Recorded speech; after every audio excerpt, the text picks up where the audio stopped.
చంద్రబాబు నాయుడు ప్రవేశపెట్టిన స్త్రీ శక్తి పథకంపై ఆటో డ్రైవర్లలో భిన్నాభిప్రాయాలు వ్యక్తమవుతున్నాయి. కొందరు ప్రభుత్వానికి అనుకూలంగా మాట్లాడుతూ మా పరిస్థితి ఏంటి అంటూ ప్రశ్నిస్తున్నారు. మరికొందరైతే ఫ్రీ బస్సు పెట్టి మా బతుకులను రోడ్డున పడేశారంటూ తీవ్ర ఆగ్రహం వ్యక్తం చేస్తున్నారు.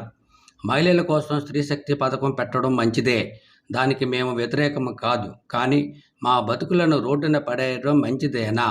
పథకం పెట్టే ముందు మేము గుర్తుకు రాలేదా? ఒకవేళ వచ్చిన ఆటో డ్రైవర్లే కదా అని లైట్గా తీసుకున్నారా అంటూ ప్రశ్నిస్తున్నారు. ఈ పథకం కొనసాగేంత వరకు మా ఆటో డ్రైవర్లను ఆదుకోండి. మా పరిస్థితి చాలా దారుణంగా ఉంది.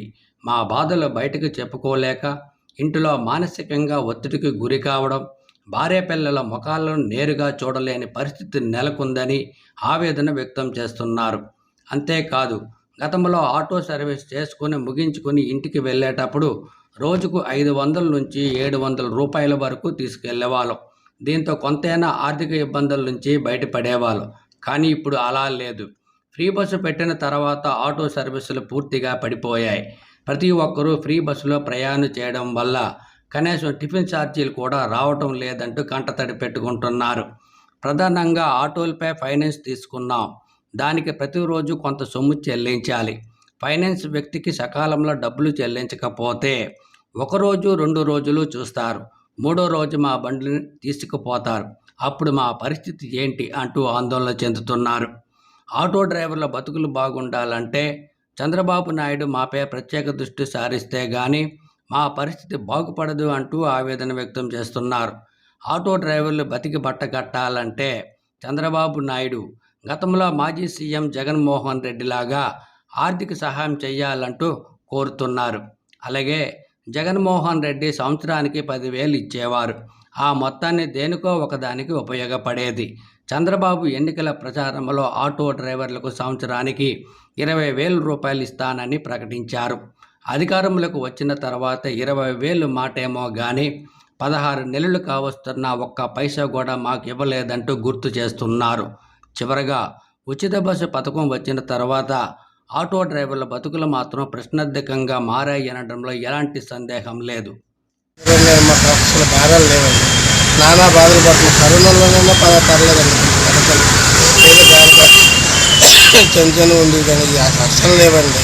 ఈ చంద్రబాబు నాయుడు బస్సులు ఎక్కడం కాదు కానీ ఇక నుంచి ఈ ఆటోలు వాళ్ళే తీసుకొని గతంలాగా 10,000 కాకుండా 30,000 మాకు ఇచ్చేసి వాళ్ళని తీసుకొని వెళ్తా 30,000 మాకు ఇప్పించండి. ఏదో అలాగా ఏదో సహకరించండి. మా పరిస్థితి చాలా అధ్వానంగా ఉందండి. కనీసం రోజుకి తినడానికి కూడా కిటకిటలాడుతున్నాం. భారాలు ఏమీ లేవండి. ఇంతమంది బాధపడుతుంది, జనాలు అందరూ బాధపడుతుంది. అది పద్ధతి కాదు. పద్ధతిగా ఆలోచించుకొని చంద్రబాబు నాయుడు గారు ఏదో కొంచెం దారి చూపించవలసిందిగా పథకం పెట్టినందుకు తప్పు కాదండి. మేము బాధపడడం తప్పు కదండి.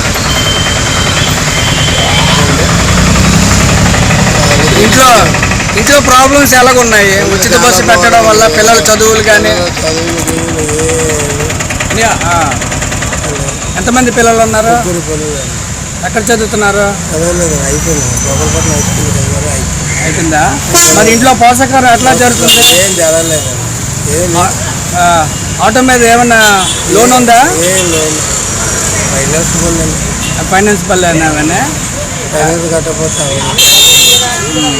ఏంటండి, పథకాలు అడ్డం తప్పు కాదు కానండి, కానీ ఇలా చేయడం కూడా తప్పు అండి. ఏం చేస్తాం, చంద్రబాబు నాయుడు చేసిన ఇదేనా అది కలపాలి సాధించాలి. మేము ఇంకోసం వచ్చిన తర్వాత చాలా ఇబ్బందులు పడుతున్నాం. భార్య భర్తలు కూడా గొడవలు అయిపోతున్నాయి. దేనికోసం అంటే 10 రూపాయలు పట్టుకెళ్తే చాలా ఆనందంగా ఉండేది ఇంటి దగ్గర. ఈరోజు 10 రూపాయలు లేదని చెప్పేసి ఏటి పరిస్థితి, వీళ్ళు బతుకులేరు ఎలాగని మా పరిస్థితుల్లో చాలామంది ఆలోచిస్తున్నారు కానీ గవర్నమెంట్ ఆలోచించలేదండి.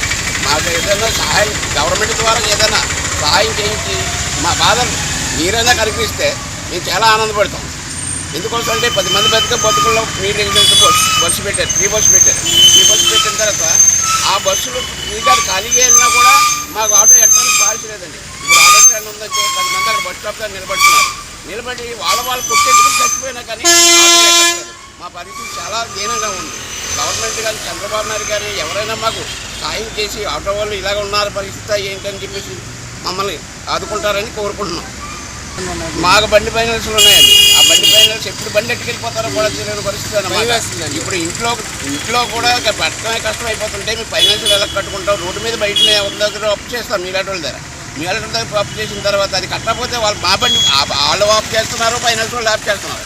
ఎవరికి ఆధారం లేని పరిస్థితుల్లో మేము ఎవరికి చెప్పుకుని ఎవరికి బాధపడాలి మేము? అంటే ఫ్యామిలీ పరంగా గొడవలు అవుతుంటే మొత్తం అన్నీ కూడా మాకు ఇబ్బందే కదా. ఈసారి ఈ రోజు పిల్లలు చదువుకుంటున్నారంటే వాళ్ళ పరిస్థితి వాళ్ళకన్నా ఏదో పుస్తకాలు కొనాలన్నా ఏది కొనాలన్నా మాకు చాలా ఇబ్బందిగా ఉన్నది. మాకు ఏదైతే గవర్నమెంట్ ఏదైనా సహాయం చేస్తారు, అది వాగ్దానాలు చేసి వదిలేసి ఇది అయిపోయిన తర్వాత మా పరిస్థితి ఏంటంటే చాలా దీనంగా ఉందన్నమాట. అడుక్కునే పరిస్థితి వచ్చింది. ఏదైనా ఇప్పుడు మనం చెప్తున్నాము మాట్లాడుతున్నాము అని చెప్పేసి అనుకుంటారు, కానీ మా బాధలు చెప్పుకునే నాదుడు లేడు. ఇది మాకు సర్వీస్ చేసేనన్నాలో బాగానే ఉండేది. ఒక 500 పట్టుకుని వెళ్ళేవాళ్ళం, 700 పట్టుకుని వెళ్ళేవాళ్ళం. ఈరోజు డీజిల్కి 100 రూపాయలు చేయడానికి కష్టమైపోతుంది. ఎవరు ఆటో అడిగినా బస్సు ఎక్కడ బాబు నడుతున్నా తప్ప కానీ వేరే విధంగా మమ్మల్ని ఏం ఆదరించట్లేదండి. మాకు ఆటోలో చాలా ప్రాబ్లమ్స్ ఉన్నాయి. మా భార్య బిడ్డలు కూడా పోషించుకోవడానికి కూడా చాలా దీనంగా ఉన్నాం. దయచేసి చంద్రబాబు నాయుడు గారు ఈ విషయంలో కలుగు చేసుకొని మాకు ఒక ఇది ఇవ్వాలని కోరుకుంటున్నాం. ఆర్థిక సహాయం ఇవ్వాలని కోరుకుంటున్నాం. అంతే తప్ప కానీ వేరే విధంగా కాదు. చాలా ప్రాబ్లమ్స్ మాత్రం మా స్టాండ్లో ఉన్నాయండి. ఇక్కడే కాదండి, స్టేట్ లెవెల్లో కూడా చాలా ఘోరంగా ఉంది. ప్రతి మహిళ కూడా అదే చెప్తున్నారు, బాబు బస్సు ఉంది. ఒక మహిళ కూడా మా ఆటో ఎక్కే పరిస్థితులు లేవు. పిల్లల పరిస్థితులు కూడా లేరు. మా పిల్లలు కూడా ఏ రోజు ఎలాగున్నారంటే మేము పట్టుకెళ్ళి అప్పుడు పట్టుకెళ్తే 600-700 పట్టుకెళ్ళాం. ఈరోజు 200 కూడా కష్టం. 200 కూడా పట్టుకెళ్ళడం కూడా కష్టంగా ఉంది మా పరిస్థితి. అందువల్ల దయచేసి చంద్రబాబు నాయుడు గారు ఈ విషయంలో కలుగు చేసుకొని ప్రతి నెల పవన్ కళ్యాణ్ గారు కూడా కలుగు చేసి ప్రతి నెల కూడా మాకు ఎంతో కొంత సహాయ సహకారాలు అందిస్తారని మేము కోరుకుంటున్నాం.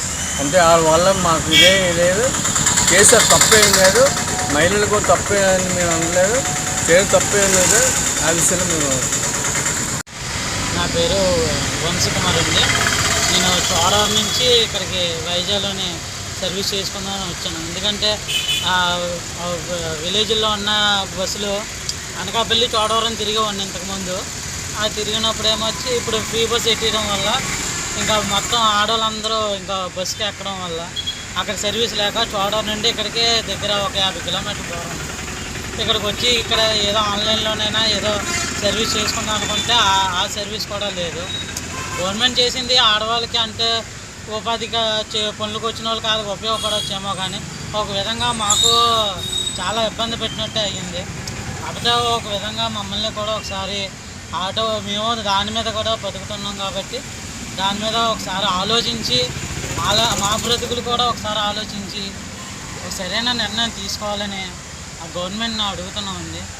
అంటే నెల వచ్చేసరికి 9,000 ఆటో ఫైనాన్స్ కట్టాలంటే చాలా ఇబ్బంది అయిపోతుందండి. ఇప్పుడు సిటీలోనే అయితే ఈ ఆటోలో సీట్లో 3 కూర్చుంటే మరి ఇంకొకరు కూర్చోడానికి అవ్వట్లేదు. అలాంటిది ఇప్పుడు అది కూడా లేకుండా పోతుందండి. ఆటో సర్వీస్ చేయాలంటే పొద్దున్న నుండి సాయంత్రం వరకు తిరిగి ఆ నడు నొప్పులు వస్తున్నాయి తప్ప సర్వీసులు అనేది ఏమీ లేదండి.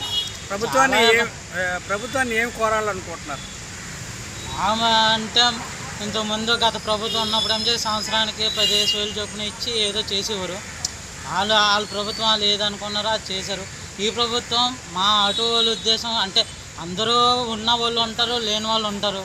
మాలాంటి వాళ్ళని కూడా ఒక దృష్టిలో పెట్టుకొని మాకు ఏదైతే న్యాయం అవుతుందో మేము ఎలాగైతే బ్రతకగలం, ఎలాగైతే చేసుకోగలం ఆ ఉద్దేశం ఆలోచించుకొని మాకు సరైన న్యాయం చేయమని కోరుకుంటున్నాం. నా పేరు సత్యరాజు, కలెక్టర్ ఆఫీస్ స్టాండ్. ఈ బస్సు కట్టి మా బ్రతుకులు కొట్టేశారండి. అసలు పొద్దున్న 6-5 గంటల వచ్చి పెట్టే ఆటో కూడా బేరం కట్టకపోతాం. పొద్దున్న 6 గంటలు పెట్టామండి ఒక్కొక్కటి. అందరూ ఎవరు కూడా బోర్డు కట్టుకుంటే అలాగే పడిపోతున్నారు. అది ఎందుకంటే బస్సు తీసేస్తే మాకు కూడా సంతోషంగా ఉంటుందని మేము భావిస్తున్నాం. అది వాస్తవమే కదా, నువ్వు తప్పు చెప్పట్లేదు కదా. ఈ బస్సులు పెట్టి ఇంటికి 100 రూపాయలు 200 రూపాయలు తీసుకెళ్ళకపోతున్నామండి. లేదంటే ఈ బస్సు లేకపోతే 500-600 ఒక 800 వరకు సంపాదించేవాళ్ళు. ఈ బస్సు కట్టడం వల్ల అసలు వ్యాపారం లేదండి. రూపాయి కూడా ఇంటికి తీసుకెళ్ళాలంటే ఇంట్లో పిల్లం పిల్లలతో సీవర్లు కాస్తున్నాం, పస్తులు ఉంటున్నాం. ఇంట్లో పరిస్థితి ఎట్లా గడుస్తుంది? అస్సలు గడవట్లేదండి. ఉంటే తింటున్నాం, లేకపోతే పస్తుంటున్నాం సార్. గతంలో ఎట్లా ఉండేది? గతంలో అయితే బాగా సూపర్గా ఉండేదండి. 3 బస్సులు పెట్టకుండా ఉంది. రోజుకి ఎంత తీసుకెళ్ళేవారు ఇంటికి? రోజుకి డీజిల్ పోను మినిమం 500-600 తీసుకెళ్ళేవాళ్ళు అండి. పిల్లలు ఏం చదువుతున్నారు? డిగ్రీ సెకండ్ ఇయర్ చేస్తున్నాడు అప్పుడే బాబు. ఆటో మీదేనా సంపద, లేకపోతే ఇంకేమైనా వేరే ఎక్స్ట్రా సంపాదన ఆటో మీదేనండి. మరి దాని మీద ఏమైనా ఫైనాన్స్ గట్రా ఏమైనా ఉన్నాయా? ఉన్నాయండి. మరి ఇప్పుడు ఎట్లా మరి ఫ్రీ బస్ పెట్టడం వల్ల మరి ఇవి కొద్దిగా కట్టుకోవడానికి ఇబ్బంది కదా? మరి ఎట్లా గట్టెక్కుతారా? ఇప్పుడు కట్టకపోతే బండి ఫైనాన్స్ తీసుకెళ్ళిపోతాడండి. మరి అప్పుడు ఏంటి మీ పరిస్థితి? ప్రభుత్వం ఏమైనా సహకరిస్తే దీనిగా ఉంటాడు. 3 బస్ తీసేస్తే బాగుంటామండి. మా బతుకులు బాగుంటాయి. ప్రధాన డిమాండ్ ఏంటి మీకు? జగన్మోహన్ రెడ్డి లాగా సంవత్సరానికి 10,000 ఇస్తే సరిపోతుంది, లేదంటే 20,000 30,000 ఇస్తే సరిపోతుందా? ఆయన ఎలక్షన్ రాకముందు 20,000 ఇస్తానని ఆటో డ్రైవర్కి. ఇప్పుడు 20 కాదు కదా, 10 కూడా వేయలేదండి. 10 కూడా వేయలేదు.